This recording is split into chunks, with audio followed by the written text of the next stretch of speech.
शांत श्वास घेणे तेवढं इनफ आहे.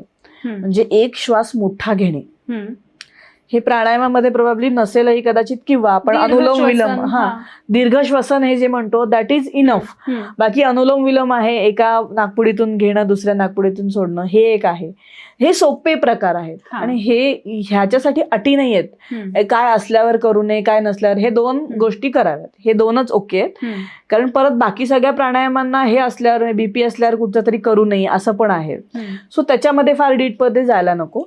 मी साधी गोष्ट आहे शांत श्वास करणे, तर ते एका ह्याच्यात अनुलोम विलोम आणि दीर्घ श्वसन ह्या दोन गोष्टी आहेत ज्या आपल्या सगळं शांत करायला, निगेटिव्हिटी घालवायला सुद्धा उपयोगी येतात.